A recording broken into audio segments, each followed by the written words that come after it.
Nakakalulang presyo. Nag-viral ang buong showbiz matapos ipag-shopping nina Doktora Vicky Bello at Hayden Co ang batang boxing sensation na si Eman Bacosa ng mga gamit na aabot sa sobrang laking halaga. Mula sa exclusive na relo na gawa sa balat ng ostrich hanggang sa high-end na training gear, ang bawat item ay nagdulot ng matinding inggit at tanong, ito ba ay tunay na kabutihan o publicity stunt lang para sa kanilang imahe? Ang generosity ba ay may kapalit? Lalo pang uminit ang usapan dahil sa hinalang magiging ninong at ninang sila sa kasalan ni Eman. Nakakalulang presyo. Nag-viral ang buong showbiz matapos ipag-shopping nina Doktora Vicky Bello at Hayden Co ang batang boxing sensation na si Eman Bacosa ng mga gamit na aabot sa sobrang laking halaga. Mula sa exclusive na relo na gawa sa balat ng ostrich hanggang sa high-end na training gear, ang bawat item ay nagdulot ng matinding inggit at tanong, ito ba ay tunay na kabutihan o publicity stunt lang para sa kanilang imahe? Ang generosity ba ay may kapalit? Lalo pang uminit ang usapan dahil sa hinalang magiging ninong at ninang sila sa kasalan ni Eman. Nakakalulang presyo. Nag-viral ang buong showbiz matapos ipag-shopping nina Doktora Vicky Bello at Hayden Co ang batang boxing sensation na si Eman Bacosa ng mga gamit na aabot sa sobrang laking halaga. Mula sa exclusive na relo na gawa sa balat ng ostrich hanggang sa high-end na training gear, ang bawat item ay nagdulot ng matinding inggit at tanong, ito ba ay tunay na kabutihan o publicity stunt lang para sa kanilang imahe? Ang generosity ba ay may kapalit? Lalo pang uminit ang usapan dahil sa hinalang magiging ninong at ninang sila sa kasalan ni Eman.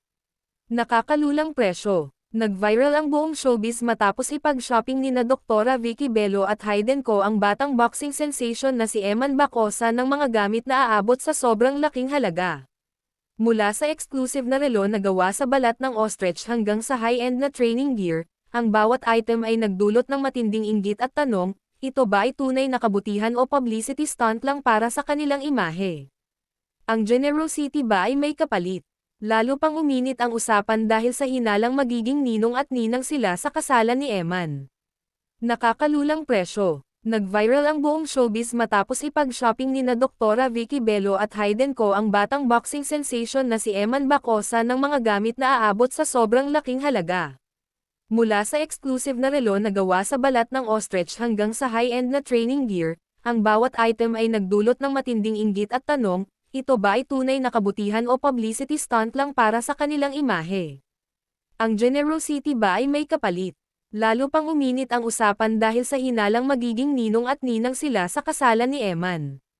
Nakakalulang presyo. Nag-viral ang buong showbiz matapos ipag-shopping nina Doktora Vicky Bello at Hayden Co ang batang boxing sensation na si Eman Bacosa ng mga gamit na aabot sa sobrang laking halaga. Mula sa exclusive na relo na gawa sa balat ng ostrich hanggang sa high-end na training gear, ang bawat item ay nagdulot ng matinding inggit at tanong, ito ba ay tunay na kabutihan o publicity stunt lang para sa kanilang imahe? Ang generosity ba ay may kapalit?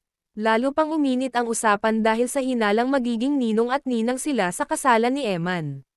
Nakakalulang presyo. Nag-viral ang buong showbiz matapos ipag-shopping nina Doktora Vicky Bello at Hayden Co ang batang boxing sensation na si Eman Bacosa ng mga gamit na aabot sa sobrang laking halaga. Mula sa exclusive na relo na gawa sa balat ng ostrich hanggang sa high-end na training gear,